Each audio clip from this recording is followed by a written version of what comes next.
আজ সকাল সকাল একদম কোমর বেঁধে কাজে লেগে পড়েছি। অবশ্য কোমরে গামছা বা ওড়না কিছুই বাঁধা নেই, তবু দিনটা হচ্ছে রবিবার। ভেবেছিলাম দুজন মিলে একসাথে কাজটা করব, তাহলে আমারও কষ্টটা কম হবে আর তাড়াতাড়িও কাজটা হয়ে যাবে। কিন্তু সে আর হলো না, আমার কপালে সেটা আর নেই। যখনই আমি এই কাজটাই করতে আসি তখনই আমাকে একা একাই সবটা করতে হয়। অনেক দিন ধরে ভাবছিলাম ঘরের ঝুল টুলগুলো একটু ঝাড়বো। ওই যে অনেক দিন যেহেতু ঝুল ঝাড়া হয় না, তাই ঘর দিয়ে বারান্দা দিয়ে সব ঝুল পড়েছিল। তো যেহেতু সামনেই আমার ননদের বিয়ে, তো তাই জন্যই ভাবলাম চলো আজকেই ঝুলটা ঝেড়ে ফেলি।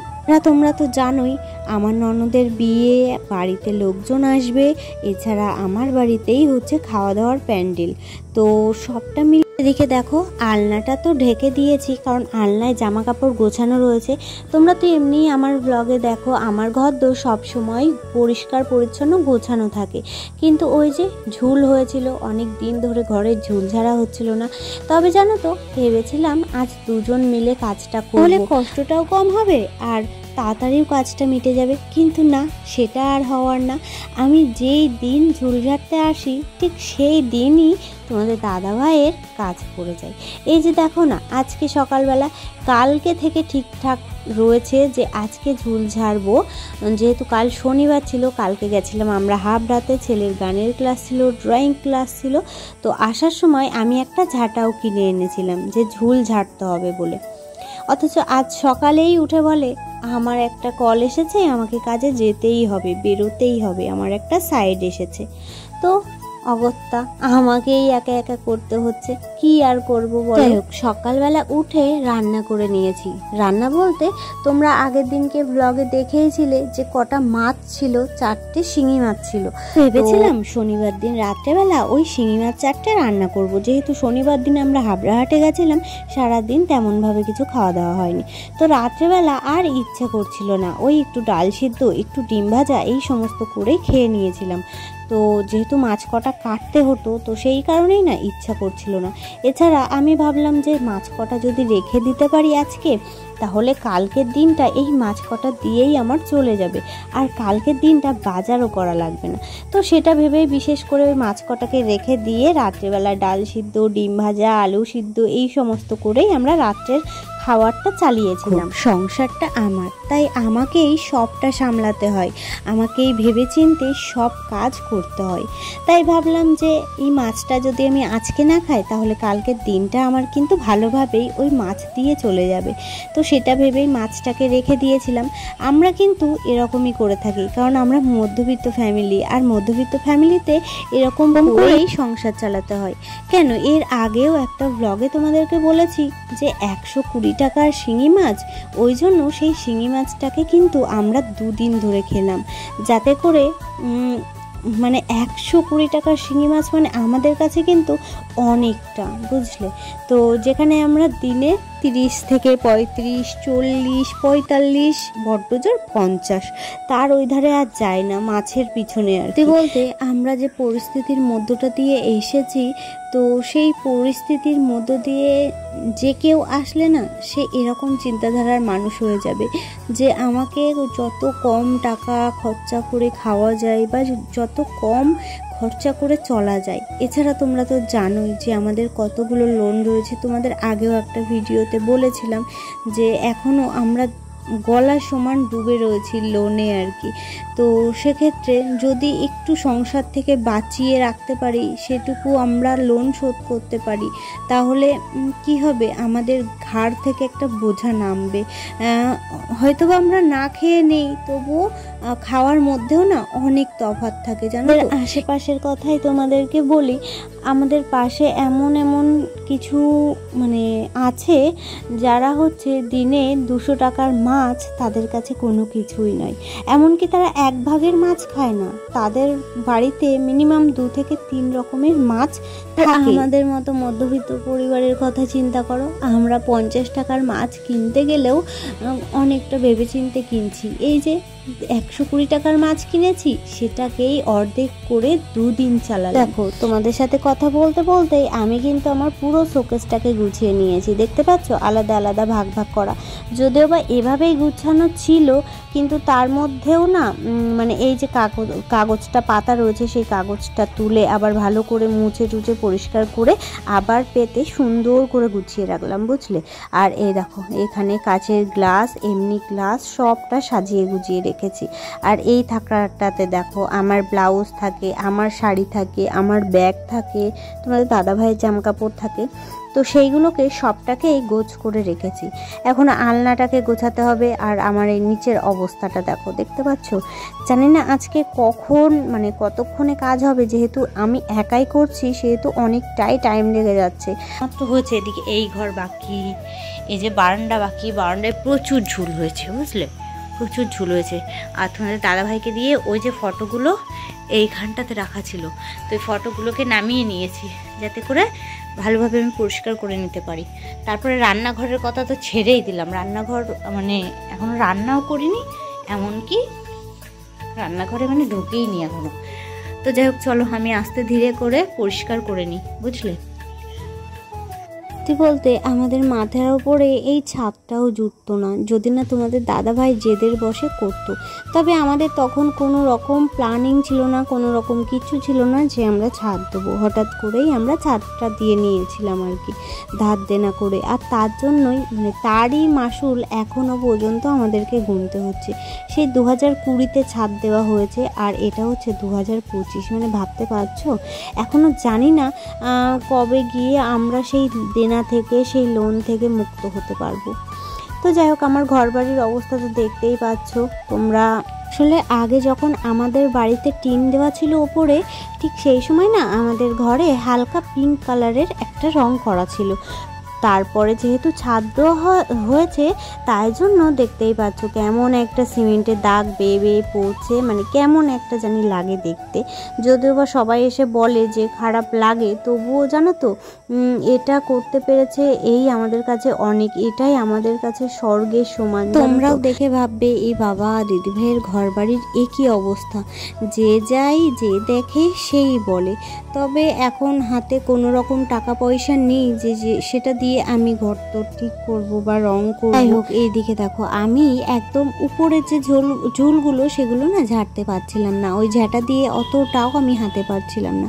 তো তাই জন্য এই ঝুল ঝাড়া লাঠি দিয়েই ওগুলোকে আস্তে আস্তে টেনে নিচ্ছিলাম। তবুও না উপরেরটা ঠিক পরিষ্কার হয়নি মনের মতো আর কি। তো এদিকে দুটো ঘর ঝাড়া কমপ্লিট, এখন এসেছি বারান্দাটা ঝাড়তে। বারান্দাটা ঝেড়ে নিয়ে তারপরে আমি যাব রান্নাঘর দিয়ে, সিঁড়ির ঘর দিয়ে সবটা ঝাড়তে। ছাড়া আর সময় হচ্ছে না যে দিনটাতে আমি ভালোভাবে ঝুল ঝাড়তে পারবো। তো তাই ভাবলাম না আজকেই লেগে পড়ি, কারণ কাল করলে না কালই থেকে যায়, সেটা আর হয় না। তো যার কারণে আজকেই আমি একাই লেগে পড়েছি। আজ আবার রাতেই লাগবে আমাবতী, তাই ভাবলাম আমাবতীর আগেই ঝুল টুল ঝেড়ে পরিষ্কার করে নিই, কারণ আমাবতী লাগলে তো ঝাড়তে পারবো না। আর আমাবতী ছাড়াতে না ছাড়াতেই রথ, শুক্রবার দিন, বৃহস্পতিবারে আমাবতী ছাড়াবে, শুক্রবার দিন রথ, তারপরে আবার শনিবার দিন আছে বিপত্তারিণী পুজো, মঙ্গলবার দিন আছে বিপত্তারিণী পুজো, তারপরে যে শুক্রবারটা আসছে সেই শুক্রবারেই হচ্ছে আমার ননদের বিয়ে। তো হাতে বেশি সময় নেই, তাই ভাবলাম না আর দেরি করা যাবে না, ঝটপট করে আমি আমার কাজগুলোকে গুছিয়ে। ছাড়াও আজ রবিবার, আর সামনের রবিবারে আমার ছেলের আবারও একটা ড্রয়িংয়ের এক্সাম রয়েছে, সেহেতু সামনের রবিবারও আমি টাইম পাবো না। আর অনেক দিন ওর স্কুলটাও কামাই হলো শরীর খারাপ নিয়ে, তো যার কারণে স্কুলও কামাই করা চলবে না আর। তো তাই জন্য ভাবলাম না আজকে সময়টাকে আর হাতছাড়া করা যাবে না। পুরো বারান্দা ঝুল ঝাড়া হয়ে গেছে, আর আমি এখন দেখো এই যে ফটোগুলো উপরে ছিল না, উপরে অনেকটাই ধুলো ময়লা জমেছিল, ঝুল পড়েছিল, তো সেগুলোকেই ভালো সুন্দর করে মুছে নিয়ে ওইখানটাতে রাখছি। আর এখানে আমার শ্বশুর মশাই আছেন, আমার শাশুড়ি মা আছেন, আমার বরের ঠাম্মা আছেন, দাদু আছেন, তো ওদেরকে একটু সুন্দর করে যত্ন সহকারে মুছে ওই কোণাটাতে রাখলাম। তোমাদের দাদাভাই পরে ওগুলোকে লাগিয়ে দেবে।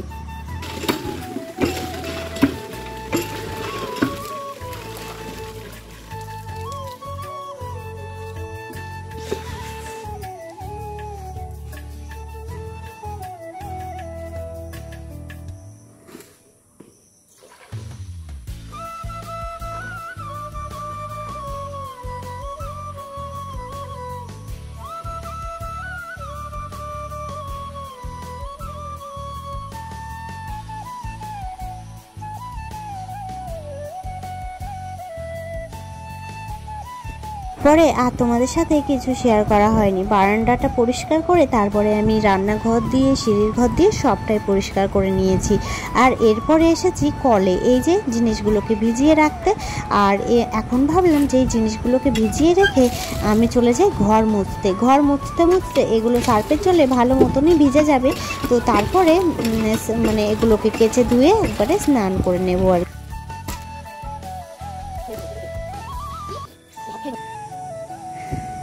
তো বন্ধুরা ফাইনালি সমস্তটা সেরে স্নান করলাম সবে মাত্র।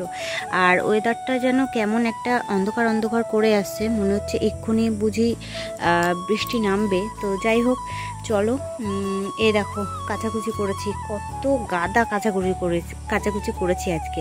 আর এই বাঁশগুলো টাঙাতে না, যেহেতু ননদের বিয়ে তোমরা তো জানোই, তো এই বাঁশগুলো টাঙিয়েছে বলে আমার অনেকটা সুবিধা হয়েছে, আমাকে আর টেনে টেনে ছাদে নিয়ে যেতে হয়নি এইগুলো। তো যাই হোক এই যে অনেকগুলো কাচাকুচি করেছি।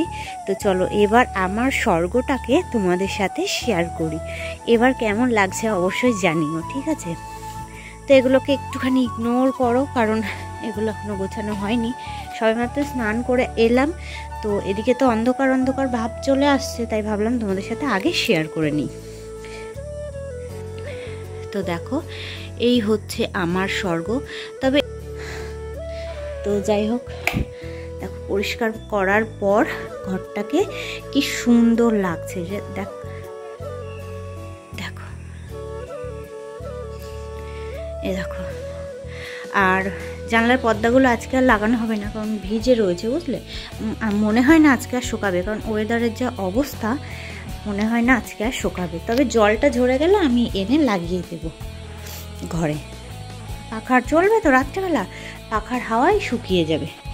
তো এই শোকেসটাকেও গুছিয়েছি সুন্দর করে, দেখছো এইগুলোকেও গুছিয়েছি, বই খাতা তো গুছানোই ছিল। আর এই যে বিছানার চাদরটা পাল্টেছি, এই ঘরটাকেও বেশ ঝুল টুল ঝেড়ে সুন্দর করে পরিষ্কার করে নিয়েছি। পরিষ্কার করার একটাই কারণ, সেটা হচ্ছে সামনেই আমার ননদের বিয়ে। এছাড়া অনেক দিন ঘরদোর পরিষ্কার করা হয় না, যেখানটাতে থাকি সেই জায়গাটা পরিষ্কার সুন্দর পরিপাটি না হলে না মানে কেমন একটা জানি লাগে। তো এই যে হচ্ছে ঠিক আছে আমার রান্নাঘর, আর এই যে হচ্ছে আমার বারান্দা। তো চলো এবার হচ্ছে খাওয়া দাওয়া সারি বুঝলে, খাওয়া দাওয়া সেরে তারপরে তোমাদের সামনে আসছি। মাথায় এখনও গামছাটা বাঁধা রয়েছে, স্নান করেছি আর মাথাটাও ঘষেছি, কারণ ওই যে ধুলোবালি ঝুল ঝালেতে এমনিতেই ধুলোবালি পড়ে, তো তার জন্য মাথাটা শ্যাম্পু দিয়েছি। তো খাওয়া দাওয়া করবো, করে তারপরে মাথা টাথাগুলো আঁচড়াবো বুঝলে, সিঁদুর পরবো। তো চলো পরে আসছি। তো বন্ধুরা এতক্ষণ শুয়েছিলাম, অনেকটা কষ্ট হয়ে গেছে আজকে, বুঝতেই পারছো। মানে এত বড় বাড়ি একা হাতে সবটা পরিষ্কার করা মুখের কথা নয়। তো দুটো ঘর দিয়ে, রান্নাঘর দিয়ে, সিঁড়ির ঘর দিয়ে, বারান্দা দিয়ে সবটা একা হাতে করেছি। এছাড়াও কাচাকুচি তো রয়েইছে, তো অনেকটাই কাচাকুচি করেছি, সেটাও দেখতে পেয়েছো। তো প্রচুর কষ্ট হয়ে গেছে। তো আর চুলটাও ভিজেছিল, তো ভাবলাম একটুখানি পাখা চালিয়ে শুয়ে নিই, যাতে করে চুলটাও শুকিয়ে যাবে আর আমার একটু রেস্ট হয়ে যাবে। মানে কি বলো তো, বেশি কিছু করলে মাজা ব্যথা করে। তো যাই হোক তোমরা তো দেখেই নিয়েছো আমার স্বর্গটাকে। তো আমার স্বর্গ কিন্তু মানে আমার এই বাড়িঘর তো তোমাদের কাছে কেমন লাগলো জানি না, কিন্তু সত্যি বলতে এটাই কিন্তু আমার স্বর্গ, জানো তো। এখন এমন হয়ে গেছে, আমি বাবার বাড়িতে গেলেও বেশি দিন থাকতে পারি না। মনে হয় কখন বাড়ি যাব, কখন গিয়ে আমার ওই বিছানাটাতে শোবো, কখন গিয়ে আমি আমার মতো করে কাজবাজ সারবো, এরকমটাই মনে হয়। তো যাই হোক তোমাদের কেমন লাগলো জানি না, সেটা অবশ্যই কমেন্টে জানিও। আর এটাই হচ্ছে আমার স্বর্গ। তো আজকে আমি আমার স্বর্গের সাথে তোমাদেরকে পরিচয় করিয়ে দিলাম। তো যাই হোক চলো, এই দুটো দিন ধরে মানে আজ দুটো দিন ধরে তোমাদের সাথে বাড়ির কোনো কাজবাজ শেয়ার করছি না। তো আবার কাল থেকে শুরু হয়ে যাবে, মানে আজকে দিনটা রবিবার আর কাল যেহেতু সোমবার, কাল থেকেই আবার তোমাদের দাদাভাইয়ের অফিস, ছেলের স্কুল সবটা শুরু হয়ে যাবে। তো কাল থেকে আবার সেই পুরো টানা এক সপ্তাহ চলতেই থাকবে, তো চলতেই থাকবে। আসলে আমি ভেবেছিলাম যে তোমাদের দাদাভাই আজকে বাড়িতে থাকবে, যেহেতু রবিবার, তো দুজন মিলে করব, তাহলে কী হবে, তাড়াতাড়ি হয়ে যাবে আর আমারও একটু কষ্টটা কম হবে। কিন্তু সকালবেলা উঠে শুনি তোমাদের দাদাভাইয়ের আজকেও ডিউটিতে বেরোতে হবে, একটা সাইড ছিল, তো সেখানেই যেতে হবে। তো যার কারণে সবটা আমাকে একা হাতেই সামলাতে হলো আর কি। তো যাই হোক, ভিডিওটা এ পর্যন্তই। তোমাদের কেমন লাগলো? হ্যাঁ, তো যাই হোক, আজকের ভিডিওটা এ পর্যন্তই। তোমাদের কেমন লাগলো অবশ্যই জানিও। জানি হয়তো দেখতে আমার বাড়িটা খুব একটা ভালো নয়, তোমরা বলবে কি, সবাই এসে সেটাই বলে, তবু এটাই আমাদের কাছে স্বর্গ, এটাই আমাদের কাছে অনেকটা, জানো তো। এটাই মানে একটা যে মাথা গোজার ঠাঁই আমরা করেছি, বা একটা আমাদের মাথা গোজার ঠাঁই আছে, এটাই আমাদের কাছে অনেক। এটাই মানে আমি মনে করি এরকমটাই, মানে এমনও লোক আছে যাদের নেই, বা যাদের করার ক্ষমতাও নেই, বুঝলে। তো যাই হোক, এটাই আমাদের কাছে স্বর্গ, শুধু আমার একার নয়, আমার বর বলো, আমার ছেলে বলো, আমাদের কাছে এটাই স্বর্গ। তো যাই হোক, কেমন লাগলো অবশ্যই কিন্তু কমেন্টে জানিও। আজকের মতো টাটা বাই বাই বলছি, আবার দেখা হবে কাল সকালে নতুন একটা ভিডিওর সাথে। তো চলো আজকের মতো টাটা।